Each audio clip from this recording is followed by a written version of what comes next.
Hello friends, I am Chevee. Welcome to my shed. How are you doing today? How's life in your world? How's things? I hope it's great. It is a disaster in here. I wish I could show you, I want you to know how composed. This isn't a composed image. I don't put a lot of effort into making sure that the right props are showing or whatever. You know, the wall stuff and the lighting, that's composed. But everything that you can't see right now. You know what? I'm just going to show you. We're just going to show you this. This has been a week of helping others and making things happen in projects, and I've done quite a few things this week, and I haven't filmed any of them. And not because I don't want to film, but just because I just wanted to get stuff done. So first of all, we'll start with the table. So the table that you can see is roughly in this area. And then over here we have clamps and glue and wood and drills, and over there we have a router table with sawdust all over it and scraps and stuff open over here. You ready for this one though? The real kicker is the floor. I think, hey, there's my sander. I don't know why my sander's on the floor. Get the sawdust down here. Over here. There's just, here's the workbench that you normally can't see everything that's back there. Kind of a cluster. Sawdust, more scraps all over the floor. Dolly from moving the washing machine last week. I mean, it's a disaster in here. And the thing is, in the past week I've done two, I don't want to say big projects, but two projects that probably could have been good film, but I didn't. One of them, my friend's, I think I told you my friend's mom fell and she needed a set of steps to get into her house. And so I went and built him some steps. We went to his house, I took some quick measurements, went and bought some stuff, came back here and made it. And today I needed a sofa table. No, I don't know what it is. I had a little side table at the end of my bed with my TV on it, and it was just this rickety thing, and it wasn't right. And I knocked the TV off of it today while cleaning, and just by bumping into it. And I was like, nope, this needs to go away. So I came down here, and I had two 2x4s and a nice little piece of plywood, and I made this table, and I had an audience for both of these experiences. My friend was here last Sunday when I built the stairs, and I had my friend here today watching me build this end table.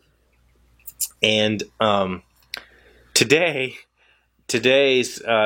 she said, "You're like the Bob Ross of wood." And I'm like, "What do you mean?" And she's like, "You're just cutting stuff and putting it together, and if something goes wrong, it was a happy little accident and it just works." And I'm like, I kind of take that as a compliment, because it was very much like that.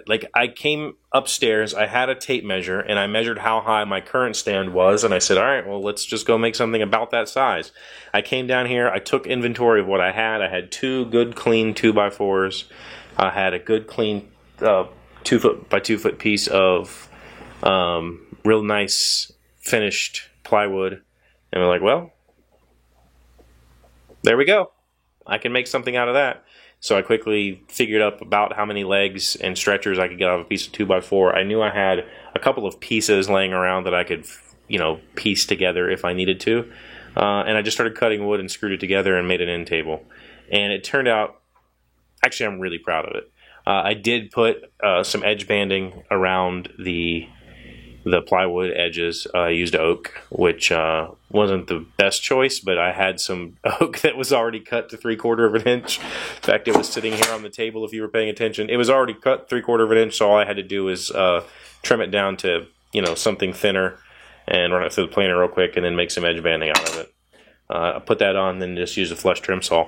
That table maybe took me an hour to make total. Maybe a little bit longer just because I needed the glue to dry, right? But it was good. It was a good thing, and I should have filmed it. I really I wanted to talk about this stuff, how like sometimes you just got to make something and it just got to get done. And after you've made stuff for so long, I've spent my whole life with power tools in my hand making things. It just becomes kind of innate. Like I just knew, all right, I'm going to cut these 4 legs the same length, these 4 stretchers the same length, these 4 stretchers the same length. I used pocket holes to put it all together, and I know I'm going to slap some edge banding on it and put it together and done. And it worked out great. It turned out great. It looks really cute, and it was intended to be like a slap together temporary stand for my bedroom.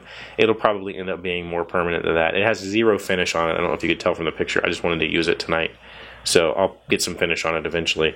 My friend from last week when I made the steps said, I appreciate watching you do that stuff as like watching the guy from Shine play the piano.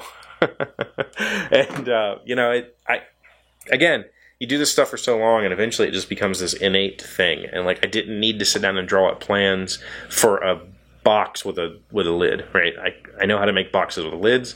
I just have to cut wood roughly the same length and assemble it somewhat squarish, and it turns out you've got a table in the end. And sometimes projects like that would have been a great project to film. It would have been great to have this discussion over that footage, but I didn't, because I just wanted to get it done, and I had company, and we were working on a lot of the house at the same time, so it just needed to get finished. And projects like that are always kind of invigorating. I really love just jamming. It's almost just like if you play music, you're just playing, just playing, not anything, just stuff. And it's kind of how it feels when you're just jamming with wood. Just grab some wood and some screws and put it together and see what happens. So, I guess that's a little bit of a brag episode, just me talking about how awesome I am at making stuff. Neither of the pieces turned out amazing. Neither of them are, awesome, but they got done, and they're completely functional, and nobody's gonna give me crap for them. So, that's it. That's all I got today. Get to get Keely tomorrow, so I'm really excited about that. And we have a soccer tournament on Saturday. I thought soccer was done, but no. So, more soccer. Thank you for being here as always. Thank you for liking, commenting, subscribing, be my best friends. I'll see you tomorrow. Hey, Doc, wait! I want to ask you something. Today's random fact comes from Senate.gov. What overturns a president's veto? The process by which each chamber of Congress votes on a bill to be vetoed by the president is to pass a bill over to the president's objections requires a 2/3 vote in each chamber. Historically, Congress has overridden fewer than 10% of presidential vetoes.